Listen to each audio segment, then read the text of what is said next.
Welcome back to Missing. I am Tim here today with Jennifer and Lance. How are you both doing today? Doing very well, thank you. Buongiorno. Doing great. Doing great. Really excited to have this conversation today about a disappearance that is not something that happened in our lifetime. This is very historical, so something a little different now. That's right. This research was put together by Marianne White, so big shout out to Marianne. Today we're going to be talking about the disappearance of Ettore Majorana. Very good. Well done. Well done. We all have to go around and do this. Ettore Majorana. Nice. Ettore Majorana. Okay. All right. We're all kind of getting it. We're not going to be able to keep that up, I don't think. Exactly. No. Moving forward, we're going to Americanize this. Yeah, he went missing in March of 1938, and we're going to get deep into it in just a moment. But first, we want to tell you about our subscription service. You can now subscribe to Missing Premium right there in your Apple Podcasts app. And if you're not an Apple user, you can go to missing.supportingcast.fm and subscribe there. It's $4.99 a month. You get ad-free episodes, early releases, and our weekly bonus show, which we know you'll love. And Tim, if Ettore is out there somewhere and wants to follow us on social media, where would you direct him to go? Well, I hope Ettore is out there somewhere. He would be over 100, but we can be found at Missing CSM on social media. Before we get into Ettore's disappearance, I just want to preface all of this by saying I received this little calendar as a gift for Christmas from the History Channel, and every day you have a mystery on it. And on January 20th, that was when it was Friday, January 20th, I pulled the date off, and it was about the disappearance of Ettore, and I highlighted it, and I was thinking, oh, these would be really cool when I get the occasional cool ones to do for an episode, whether it's Missing or Crawlspace, and I only thought it was going to be a couple, and since then, it's almost every day there's a cool one. So expect more of these. But we gave this info to Marianne, and she put together an excellent research document. Yes, thanks, Marianne. Okay, we're going to break quick for commercial here, and we'll be right back where we're going to break down the disappearance of Ettore Majorana.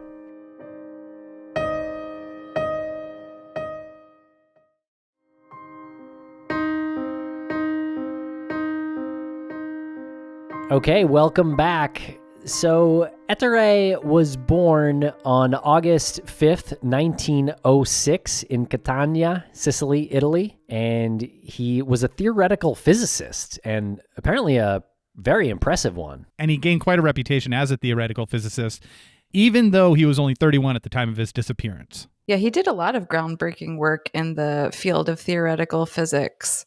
I'm going to attempt to describe what his work was concerning. This is not to say I understand it at all. But he was a contemporary of Enrico Fermi, whom we might have heard of. Fermi was the one credited as kind of ushering in the nuclear age, that he made the first nuclear reactor as well. So they were friends. They talked physics together, and I'm sure shared ideas. So Majorana studied, I guess, antiparticles. So if you're looking at like quantum particles, we have a standard model or whatever. And so he kind of theorized the existence of neutrinos, which really weren't discovered until, I want to say, like 20 years after his disappearance. So he had major foresight in what the field of quantum physics would become. Okay, so even though Ettore was had all of these insights into what particles could exist, he was pretty unsure of himself. He knew he was exploring uncharted territory in this field. So because of that, he never really published much in his lifetime. He was too shy, too scared that he was wrong. But I think one of his friends actually ended up presenting some of his material in a scholarly article and crediting Ettore. He didn't take credit for it at all. So Ettore is known in the field of physics for his work in particle physics. Very cool. And he was nicknamed by fellow scientists as the Grand Inquisitor because of his sharp, relentless capacity for scientific criticism. His lack of filter meant that anyone was fair game, even himself or his own work. In his eyes, his theories and ideas were never good enough. And as we noted, other than for his disappearance, he's best known for his work in physics and specifically neutrino masses, whatever that is.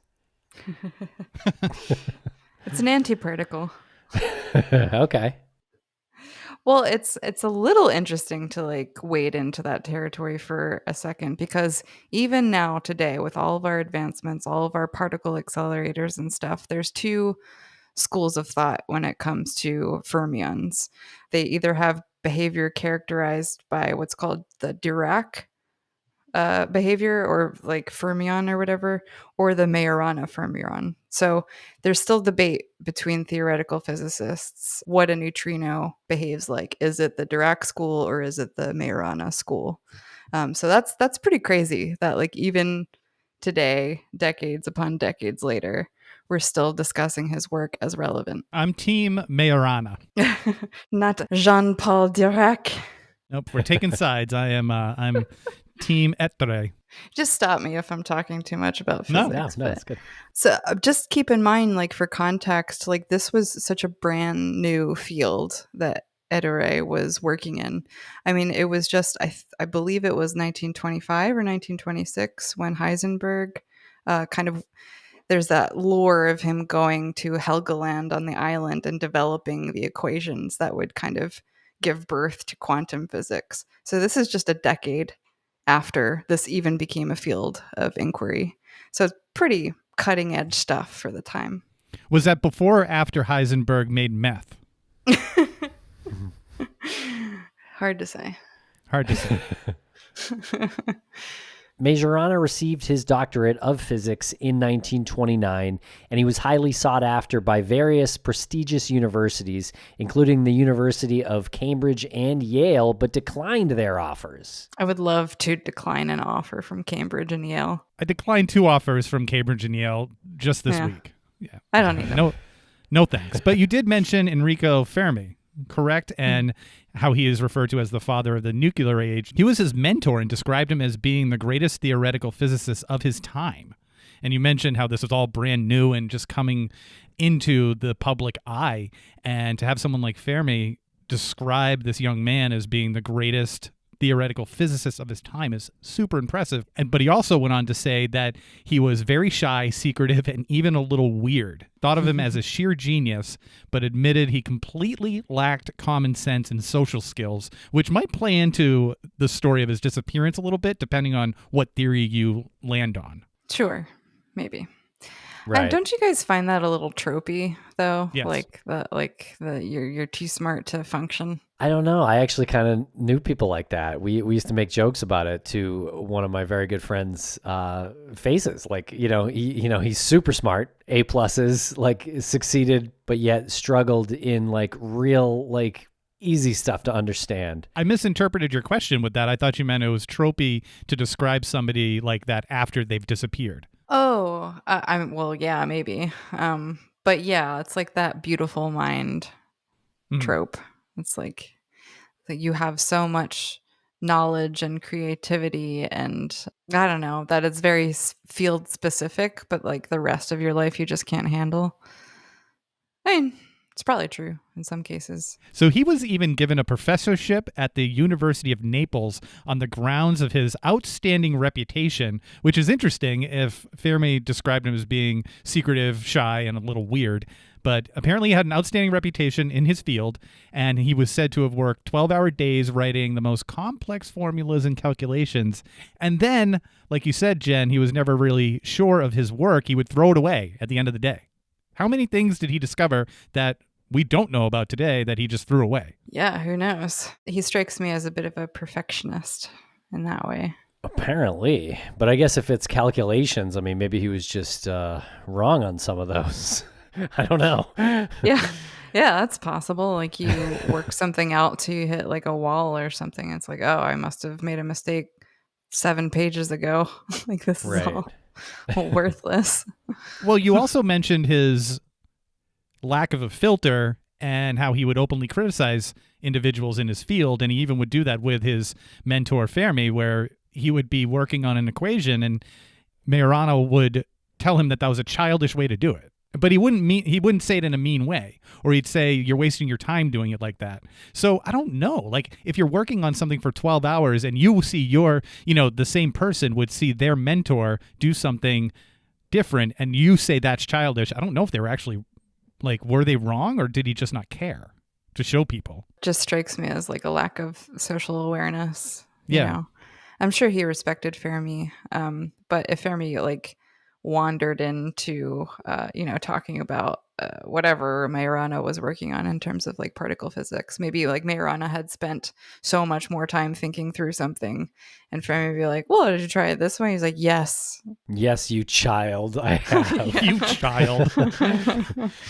I'm 29. I like to think of Enrico Fermi being put in his place though by like a 20-year-old. So in early 1933, Fermi suggested Majorana go to Nazi Germany to work with a famous physicist named Werner Heisenberg. And when he returned to Italy in August, he had become even more withdrawn and isolated. He seemed to be in poor health and distanced himself from almost everyone he knew. And he had been working nonstop on something at this time, but nobody, even his closest friends, knew what it was. He became hostile with friends and family and often looked upset. He would say things like, quote, we're on the wrong track, or scientists are wrong, all of them, end quote. But no one ever knew exactly what he was talking about, and this behavior continued for years to the point that he would almost never leave his home and essentially became a hermit. My goodness, the stories that you hear or read or see about what went on behind, I guess, the veil in that time during World War II, 1933, when all of this was just at the precipice of, no pun intended, blowing up. Ooh, those quotes from him, we're on the wrong track, not I, we're. And he says scientists are wrong, all of them. So he's talking about the collective of his peers and what happened in Nazi Germany to him in 1933 that caused him to just go from, quote, weird to withdrawn and hostile. Maybe you'd like to think that like he encountered some of the like anti-Semitic sentiments in Nazi Germany and maybe that colored him the wrong way. Maybe he saw, the future of, the world wars, what that could entail, et cetera, et cetera. Although there is an article from Science 2.0 that cites that Ettore was a bit anti-Semitic himself, had said some anti-Jew things in the past. So maybe that's a sentiment he also shared. I don't know. Yeah, well, he did willingly go to Germany, I guess. And so historically speaking, in 1933, in March of 1933, Germany passed the Enabling Act, which essentially gave Hitler supreme reign to do whatever he wanted. And the government began isolating Jews from civil society in April of 1933. So he might have seen something coming with this. This was all before the Holocaust, though. Right. I was going to say that too, Tim. This was like not a thing, like the concentration camps and the mass extermination and genocide of Jewish people was not quite there yet. But there definitely was like big movements within cities to like shutter Jewish businesses, to ghettoize them, etc. So yeah, he definitely would have seen that going on during his time in Germany. So in 1938, Majorana wrote a strange note. Listen to this. Very strange note to fellow professor and close friend Antonio Corelli. And it read, quote, I have come to an inevitable decision. I know my sudden disappearance will cause some trouble to you and the students. Please forgive me for letting you down. And he went on to say that he would cherish the memory of his friends at the university. I don't even know what to make of this line. Quote, at least until 11 tonight. And possibly even after that. It's a really weird thing to do from him because according to Fermi, he really didn't have a lot of friends. And it wasn't like he was making a ton of memories that he would cherish or that he would even have the capacity to make memories that he would cherish, right? Yeah, maybe. But doesn't it strike you as a suicide note or a reference to death where he's saying, and possibly even after that, like maybe there's life after death. But I think to me, he's saying that he's going to commit suicide around 11 tonight. Yeah, that's definitely what it reads to me. But then there's like one other strange little detail about his like kind of farewells. Majorana asked his friend, I guess Corelli, to give his regards especially to a student named Siudi. But oddly, he hadn't been close to or friends with this student. In fact, he didn't mention any of his friends or colleagues by name.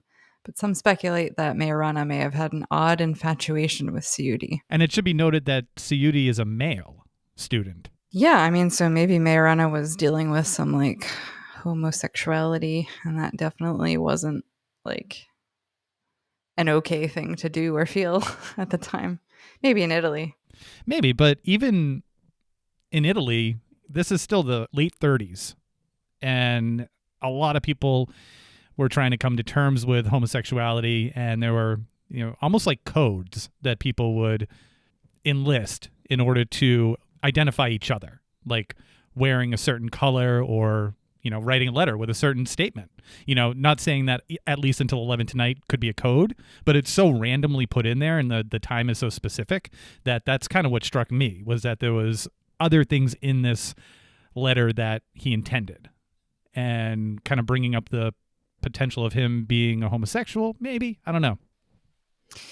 Yeah, I mean, either that or if it was like an infatuation that was not romantic, that's also possible. But I do want to clarify that this note citing that, it would be 11 tonight was not written to Siudi. It was written to his other friend, Corelli. Right. He just said to say, like, regards to Siudi. So, yeah, I don't know what that's about. Just to play this one out a little bit, what if it is like literal? What if he had a train that was leaving at 11 and psychologically he needed to just say, once I'm on that train, I'm done. I'll cherish the memories right up until I leave. And then after that, I'm a new person. Maybe. Could be metaphoric. Doesn't strike me as a metaphoric type person, though, does he? No, No. not really. And then we have him later on writing another letter to his family this time, asking them to, quote, please don't wear black to his funeral, and to again forgive him. So that's pretty on the nose, I'd imagine. But interestingly enough, before the farewell letters were even delivered, he sent his friend and family members a telegram stating, quote, don't worry, a letter will follow, Majorana, end quote, which was apparently very confusing to them. Yeah, I could see that. Very strange. Wait, so let's just go through his day of sending farewells. So he sends a letter to his friend Antonio. He's like, also say hi or goodbye to Siudi, my man. And then to his family, he sends a telegram announcing something vague, and then sends a follow-up letter saying, don't mourn me, don't wear black. Like, that's so strange. Do you know why people wear black at a funeral? I looked this up because I thought there was something like deeper to this. Do you know why people wear black to a funeral? No. Tell us. It's just easy. It's a sign of respect that came from the Roman era, where they would wear black togas, I think. Everyone wears black at a funeral. It's a sign of respect. So what is he trying to tell his family?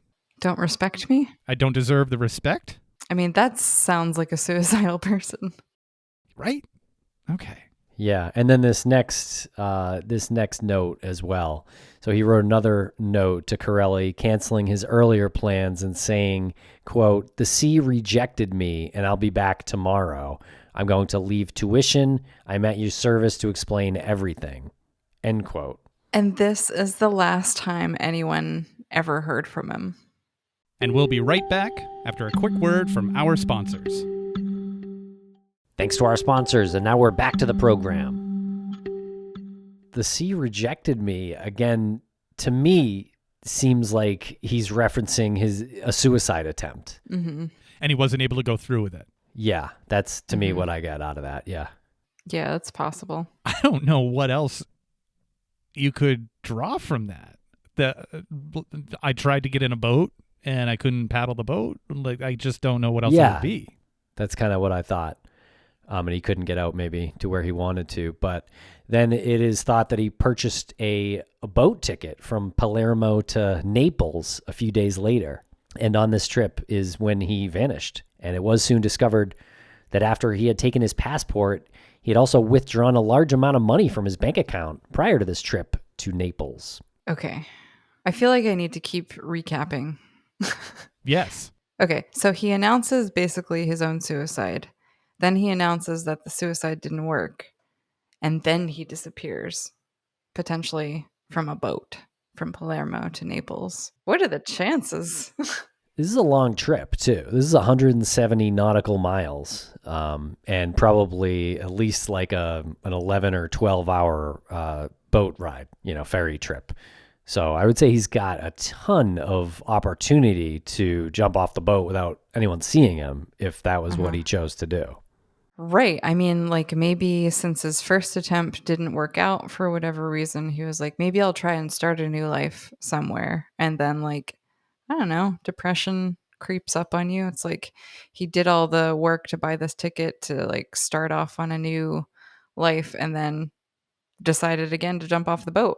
It's possible. Can we back it up just a couple of years, a few years? What did he Sure. see in Germany in 1933 that caused him to change, question himself and his colleagues and the whole scientific community to say they're all wrong, becomes withdrawn and hostile and by all accounts, suicidal at this point?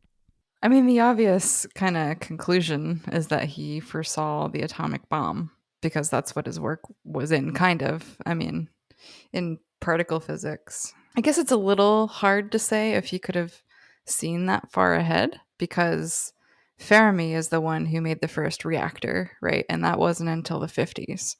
So, like a good 20 some years after his disappearance. I will say, however, like before we touched on the fact that he had foreseen or predicted theoretically neutrinos, which are still talked about and debated today. So if he could see that far ahead, where it's like 100 years from when he had the theory that it's still relevant and still true, I don't see why it would not be possible and or quite probable that he foresaw an atomic bomb. And he was witness to what, Hitler and the Nazis were beginning to do up there in Germany. So I think that could have had a major effect on him too. I mean, this is between the world wars.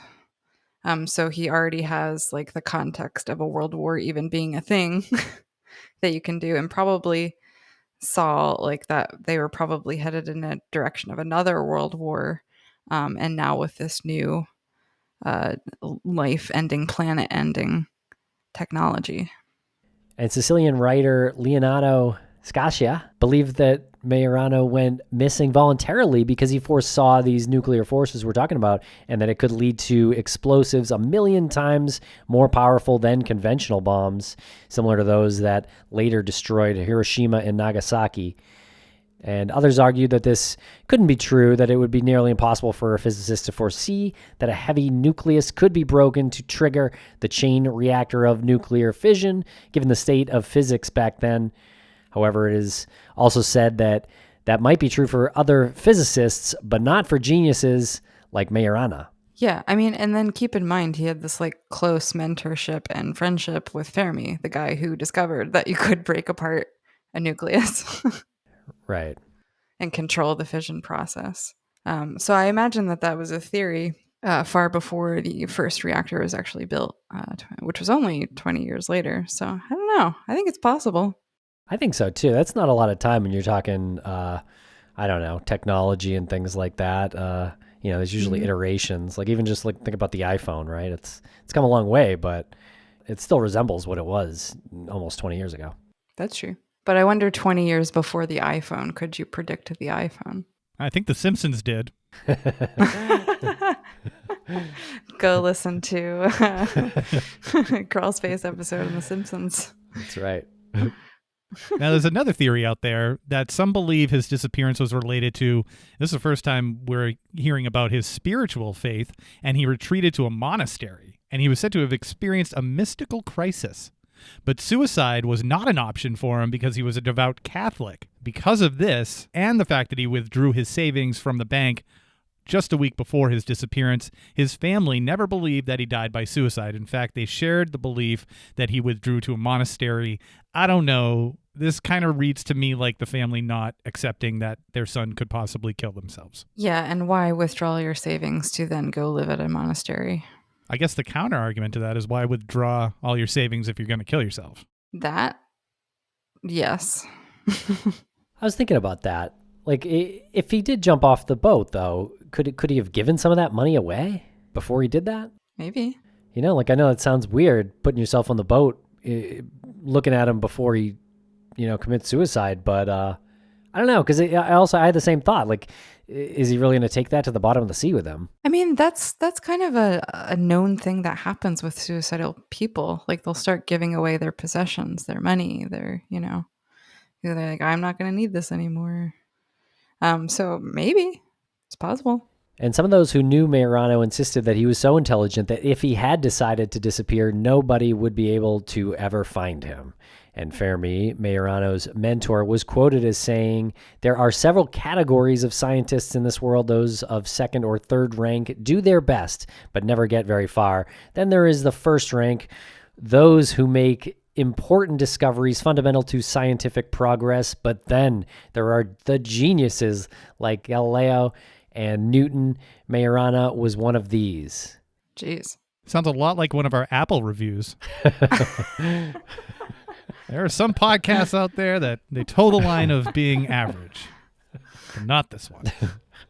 And still others thought that he may have left for the Soviet Union, or that he may have been kidnapped by Nazi officials in an attempt to force him to build nuclear weapons for the German army. Which was a thing. Sure. But so much information has come out about like what German scientists and what scientists they got from around the world to work like on Nazi experiments or whatever. I feel like it would have come out over time that Ettore was working there. Like, it wouldn't be so secret today. Does that make sense? You're totally right. Yes, you're totally right. Yeah. Lots of things from history have come out that have reworded the narrative because new information has come to light. So, yeah. I mean, if that was the case here, that would definitely come out. Yeah, I mean, and then you have like stories like Heisenberg, for example, Right. who left Nazi Germany, came to the United States, and was part of, the Manhattan Project, giving that research and that technology to the Alliance powers, which some argue won the war.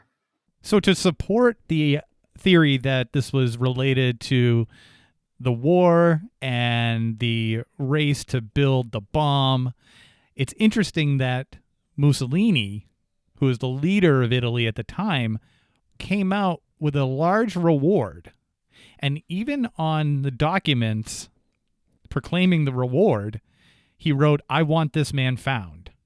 So that really struck me as maybe Mussolini knew some information there about Majorana that was dangerous for him to have and to be out there without anyone knowing where he was with this information. Yeah, it's possible. I mean, there was kind of like a big push from, the Axis powers to collect all of their great minds for the war effort. So I'm sure it was part of that. But like, I mean, if Majorana was the like total once in a generation genius of his time, like no wonder Mussolini wanted this Italian citizen back in his fold. And then finally, in 2008, a new lead came about. A man named Roberto Fasani came forward with an old sepia-colored photograph showing himself and an older man with thinning white hair. And he said the photo dated back to the 1950s. Then he claimed that the other man in the photo was Ettore Majorana, who had been seen living in South America until at least 1959, assuming the surname of Beanie. And Beanie was not well off and seemed to only have enough money to put gas in his car, a yellow Studebaker, which he loved dearly. And he was said to have kept folds of papers full of numbers and words, which he regularly scribbled on. Well, that seems pretty consistent with his previous behavior in his past life, if this is to be same man. And furthermore, Fasani recalled the man being shy. And we know that Majorana was shy, and he would avoid having his picture taken at all costs, he says. He was only convinced to take that photo in exchange for a loan that he really needed. And Fasani thought he lost the photo, but when he found it many years later, he decided to come forward with the proof that would back his claims. They both look pretty happy in the picture. Sure. They sure do. Yeah. Yeah. I don't know. I mean, like, if this is true, I'd say, like, yeah, that's for sure Majorana. But I mean, it's 2008. He has access to the internet. I'm sure there's like stuff out there characterizing Ettore. It's not like this was in the 1960s where he couldn't have possibly known what kind of personality that Ettore had, you know? So it's like describing him as shy and avoiding photographs is like pretty basic. I don't know. Like, it's not totally convincing. What's not convincing to me is the photograph. Like, Yeah. the guy who's supposed to be Ettore in the 1950s looks like he's 70 when Ettore should really be about, 45 or something like that at that time. Right. 50, yeah. I mean, at the most. No, this guy is old in this picture. Also, it didn't strike me as weird until I said it out loud, but in what scenario was he asking for a loan and it came down to, I'll give you the loan if you take this picture? And who took the picture? This is not a selfie. And why is that like an exchange for a loan? Let me get a picture with you. Such a weird story. I actually have a quote from this guy. I'm assuming it's Fasani. But apparently he called into an Italian TV show named Chi l'ha visto, who saw him. So he said he met Ettore in 1955 in Caracas, Venezuela, and that they were introduced by a friend who knew Ettore from Argentina. And here's what this caller into this TV show said, assuming it's Fasani. He says, quote, "I left to Venezuela because of disagreements with my father in April 1955. Once in Caracas, I went to Valencia with Ciro, a Sicilian friend who presented me to Mr. Bini, who is Ettore, allegedly. I connected Bini to Majorana thanks to Carlo. He said, quote, 'Do you realize who that guy is? He's a scientist. He's got a brain you can't imagine. He is Mr. Majorano.' They had met in Argentina. He was of average height with white hair, few and wavy, the white hair of a man who was once black-haired. One could see it from the fact that he wore his watch over his shirt. So to wash his hands, he opened his sleeve, and black hair could be seen. He was shy, often silent, and if you invited him to a nightclub, he wouldn't come. He might have been 50 to 55 years old, which again seems like pretty young for that photo. Yeah. He had a Roman accent, but one could see he was not Roman, I'm assuming. He could also see he was well learned. He looked like a prince. I sometimes told him, 'What the hell do you live for? You're always so sad.'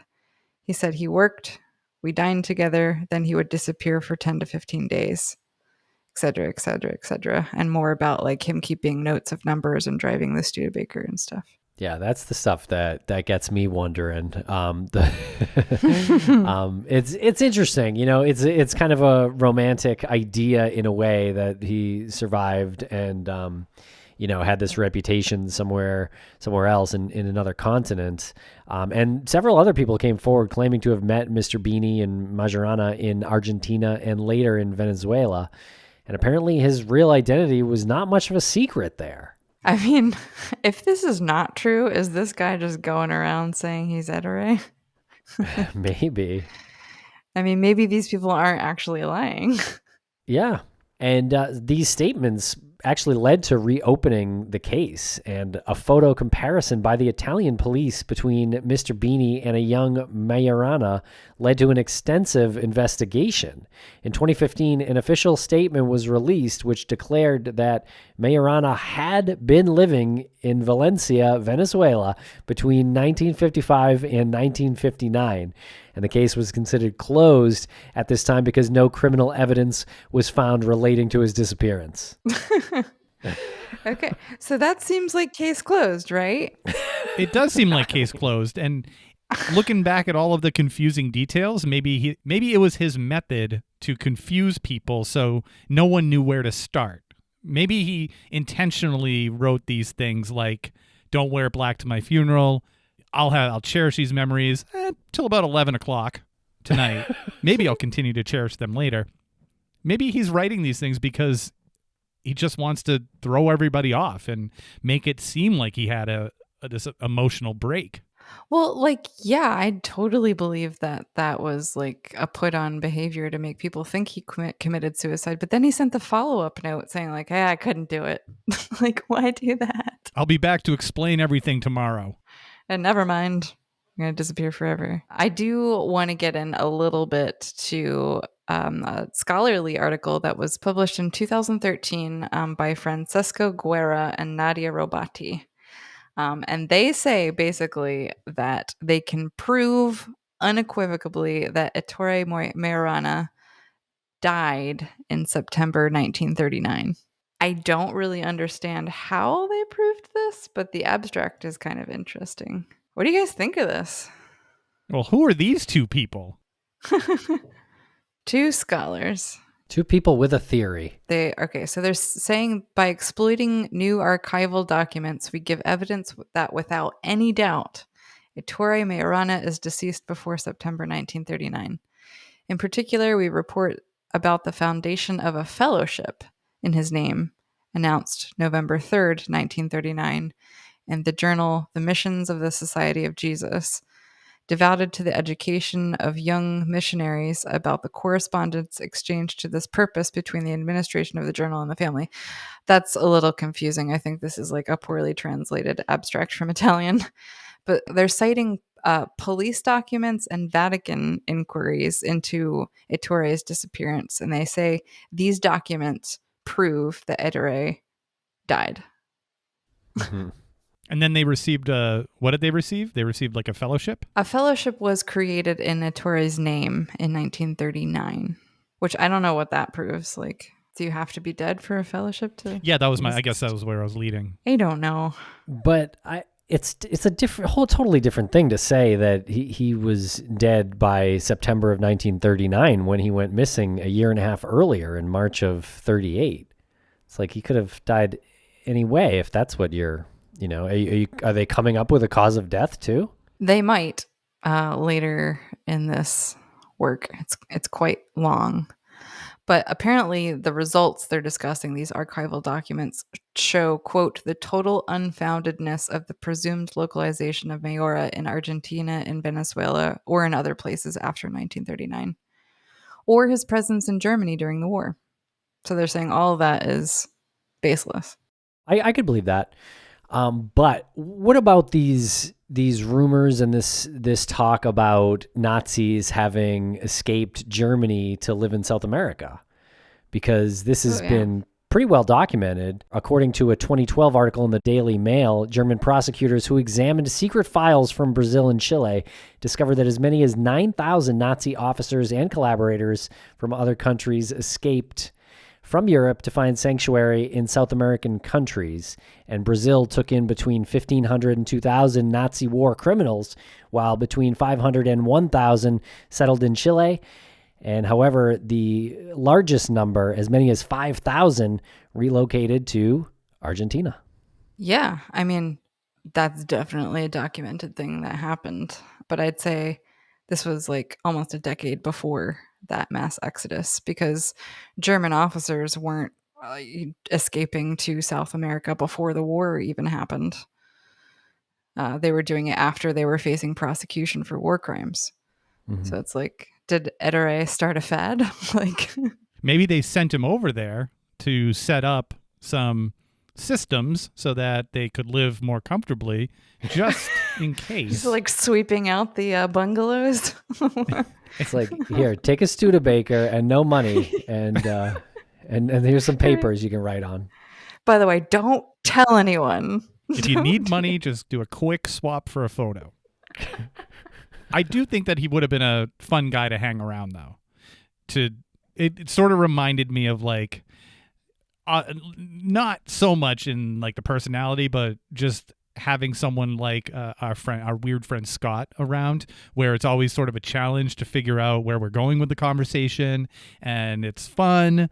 And I think it would be, even though he was a no filter person and could come across as kind of brutal and insulting, he only did it because he didn't know how to, like, what's the term for that when someone is just very upfront and Socially inept. I don't know. maybe not socially inept, but he could be spectrumy too. Like, Yeah, Right. I could see that. Yeah. but I liked how Fairmay was endeared to him. I like how they did have this relationship despite that. he respected his work. Yeah. I feel In like he his would have been a mind. fun, challenging dinner guest. And we'll be right back after a quick word from our sponsors. Thanks to our sponsors, and now we're back to the program. Want to ask the audience, what do you think? Was Ettore and Mr. Beanie one and the same? Not Mr. Bean. Mr. Beanie. Mr. Bean. If so, how did he end up in South America? Yeah. I'd be very interested to hear people's theories on this. It's still a mystery. Yeah, I don't know. I'd be interested to hear people's theory on us doing these historic disappearances and mysteries too on this and the Crawlspace feed. Yeah, absolutely. Sometimes you need a little break from the norm. You do, yeah. And I do want to add that he might not have had to have gotten kidnapped to go work with the Nazis. You know, he went willingly once. You know, I think he probably could have went again willingly. And maybe that was some reason to disappear, knowing he was going to enter a war zone or something to that effect and be working on crazy stuff. I don't know. Yeah, I mean, maybe he went to Germany and then, like, was it like 2 years later that war broke out? Like, maybe he was in Germany for part of that time. I was like, I got to get out of here. Yeah. What do you guys think? What do I want to think? What do I actually think? I think he saw where everything was going when he was in Germany and realized that any contribution that he has to it would be a contribution to the destruction of mass amounts of civilization, right? And I'm not even saying this as like, I think that he was morally higher than that, but I think he just didn't care to be a part of it, just based on what we've read about him. And even some of the things that he told Fermi, where he said, this doesn't interest me. This is kind of boring to me, if he was shown like different equations or different, I don't know, projects. So maybe he just wanted to get away. And his first thought was, I'll just, commit suicide. Then he's probably rethought that and thought, well, maybe it's just better to go to a more welcoming environment. Yeah, I mean, there's lots of people who were like later involved in the building of the atomic bomb, like in Project Manhattan and stuff. Like the guy who ran that whole program, Robert Oppenheimer. Do you guys remember what he said after they detonated the Trinity test? He said, "Now I am become death, the destroyer of worlds." So it's like, I can totally see these scientists, I guess after the fact, realizing what their work has contributed to, and someone with the prestige and the foresight of Ettore probably was quicker to that feeling than others. He probably understood that he needed to get far away from it all to protect himself as well, because those scientists with those secrets under the Nazi regime, that's pretty goddamn dangerous. Yeah. Definitely. From both sides. Like, I mean, say you had this ability to like do complex theoretical physics, like you would be headhunted by both sides. And if you refuse to remain neutral in this and not offer these services, like who's telling who's after you, What do you think, Tim? I think he probably jumped off the boat, actually. Sadly. Yeah, I know it's not the one I want to believe because it's less fun, I suppose. But yeah, sadly. I think he was so smart that he, similar thoughts. He saw a little bit of what was coming and probably saw the world for being a very dark place and something hopeless, I would bet, was his attitude at that time. Yeah, and I mean, just even if he didn't foresee nuclear extinction, he was like a depressed person. Yeah. So maybe it didn't have anything to do with that. All right, everyone. Well, yeah, thanks a lot for listening. I hope you enjoyed this. Follow us on social media at Missing CSM.